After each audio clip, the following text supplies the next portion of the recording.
Buenas noches, les saludamos con gusto mi compañera Georgina Gagiola Buenas y noches. Raúl Sánchez ¿Qué Carrillo. tal? Buenas noches. Seguramente han visto ustedes que los políticos, los funcionarios, no respetan la tranquilidad ni en periodo de vacaciones. Se traen una de problemas que ustedes ya se dan cuenta. Dos situaciones han enojado a funcionarios del gobierno federal. Primero, la renuncia del secretario de Hacienda, Carlos Ursúa, y luego la versión del Bank of America que aseguró que México ya está en recesión. ¿Qué es recesión? Pues que el gobierno, la nación, dejan de crecer 2 o 3 veces consecutivas en el terreno económico y eso es recesión. Y con la recesión vienen otros problemas. Pero, Georgina, ¿cómo has visto? ¿Cómo reacciona la gente con esos jaleos que se traen los políticos y los funcionarios en general? Pues Félix, la verdad es que la primera reacción es de miedo, de incertidumbre, porque el secretario de Hacienda es la mano derecha del presidente, así como lo sería el secretario de Gobernación. Su renuncia nos sorprende porque el presidente López Obrador quería cancelar Texcoco, quería construir Dos Bocas, y resulta que el doctor Ursúa nos dice que no estaba de acuerdo con estas cosas, ¿no? Fíjate, Raúl, que el señor presidente reconoció que efectivamente tuvo diferencias, fue el término que utilizó, con el secretario de Hacienda. Que el secretario de Hacienda también tuvo diferencias con Germán Martínez, que fue el director del Seguro Social y que renunció supuestamente por culpa del hacendario. Que también tuvo diferencias con Margarita Ríos Farjat, que es la titular del SAT. Que también tuvo diferencias, bueno, quién sabe con cuántos más. Y eso primero había dicho el señor presidente, que eran cosas sin importancia, que no eran como para rasgarse las vestiduras.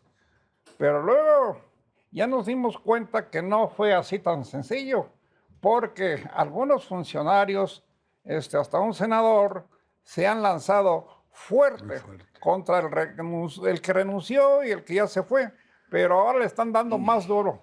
Sin embargo, en todo esto, el efecto secundario o aleatorio a esta renuncia es el temor, es la angustia que se llega a unar con la afirmación de Bank of America e incluso antes un comentario del muy influyente Financial Times que anunciaba esa recesión.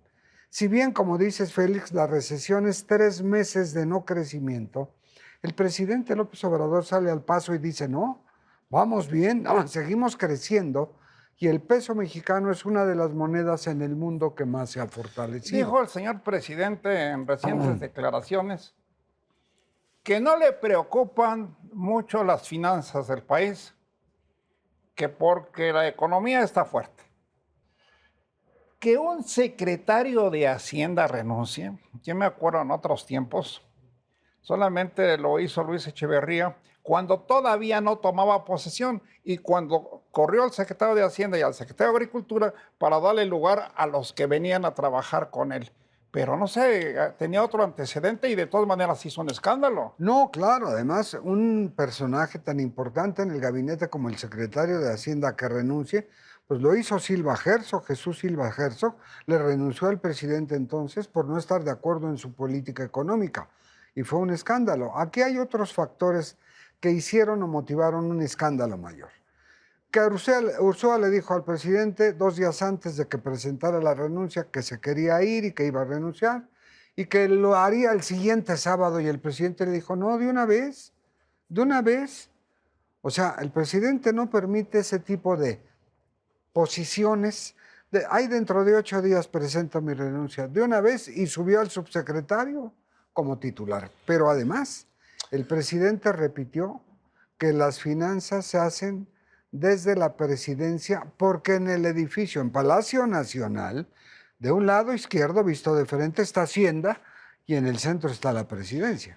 Pero no deja de ser cierto que el secretario de Hacienda, junto con la Junta del Banco de México, que es el Banco Central de nuestro país, manejan el dinero, la política monetaria de este país. Fijan el circulante monetario y tienen todos los índices bien checados día con día, día con día. Por eso es importante y muy importante que un funcionario como es el de Hacienda de pronto diga que se va cuando nadie lo esperaba y que luego el senador Monreal le diga, pero cuestiones de mucho reproche. Y mucha gente piensa, sobre todo los del sector privado, Georgina. Bueno, pues ¿qué pasa al interior del gabinete? Y es que viene lo mismo, porque el nuevo secretario de Hacienda, Arturo Herrera, fue alumno, ha dicho que Ursúa era su mentor, su maestro, y viene la misma política económica. Entonces, ¿el gabinete está de acuerdo o no con la política económica del presidente López Obrador? Además, no hay que olvidar que Ursúa participó en la reunión del G20 y acabando de regresar, ¿qué le dijeron allá? ¿Qué se trató allá? Que no se sabe. Motivó que Ursúa tuviera un factor más que lo hiciera decidir a irse. Y el nuevo secretario, Arturo Herrera, llega pues con todo las puertas abiertas, sin problemas, porque tiene 18 años de trato con el señor presidente. Incluso en una ocasión, cuando el señor presidente fue jefe de gobierno de la Ciudad de México, hubo un relevo y Arturo Herrera participó precisamente en el relevo. El sector privado, curiosamente, le tiene mucha confianza a este señor Herrera.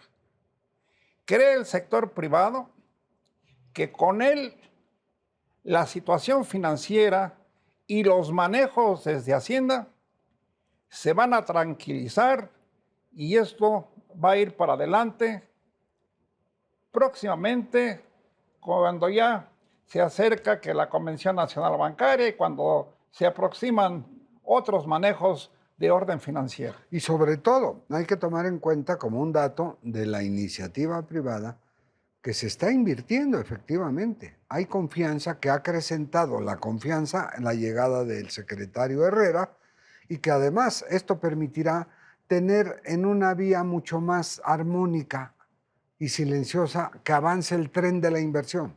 Seguramente, Georgina, tú has escuchado o has leído que algunos empresarios, no los dice cualquiera, empresarios importantes, dirigentes, afirman que cuando están con el señor presidente, firman acuerdos, firman convenios de compromisos para hacer inversiones. Sí. El último fue de 32 mil millones. Sobre todo que hay que estar siempre muy atentos, como digo, especialmente cuando todo se está haciendo desde el poder diferente.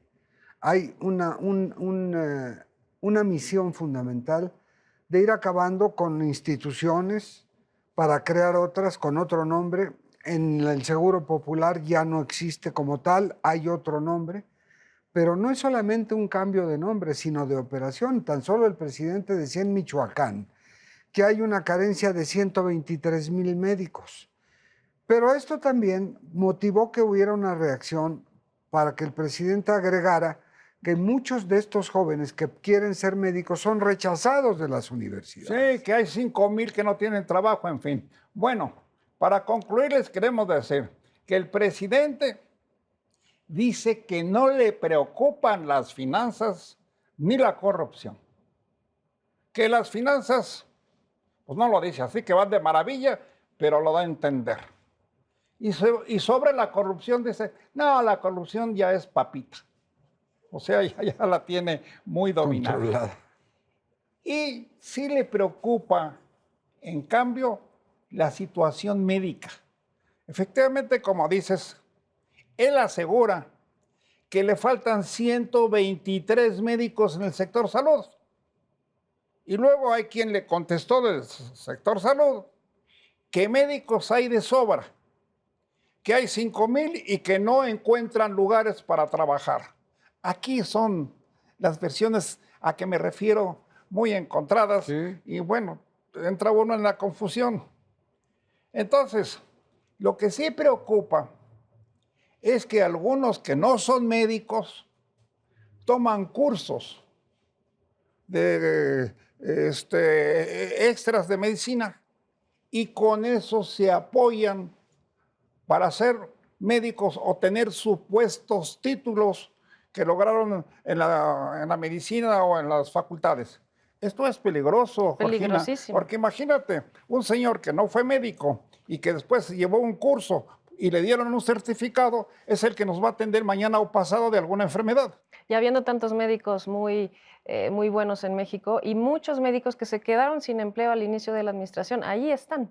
Además, en todo esto, en el tema salud, que es prioritario, como lo es la seguridad, tiene que tomarse en cuenta que habrá cambios y sanciones más severas para la falsificación de títulos, de certificados de cursos o congresos, para acabar también con eso, que es una forma de corrupción finalmente. Sí, y concluimos. El señor presidente dijo que ahora sí el gobierno ya va a adquirir las medicinas de los laboratorios y entregarlas o adquirirlas más bien distribuirlas. directamente. O sea, va a hacer a un lado los intermediarios, pues esperemos que esto suceda, porque el gran problema de toda la vida son los intermediarios que se llevan hasta dobles y triples ganancias precisamente por ese manejo del intermediarismo. Además, la distribución de medicamentos va a ser resuelta como lo anunció el presidente. Pues qué raro, se nos fue el tiempo, Raúl, Joaquina, que ustedes estén bien y ustedes también y nos vemos en la próxima. Buenas noches. Aquí entre reporteros lo esperamos. Buenas Gracias, noches. buenas noches.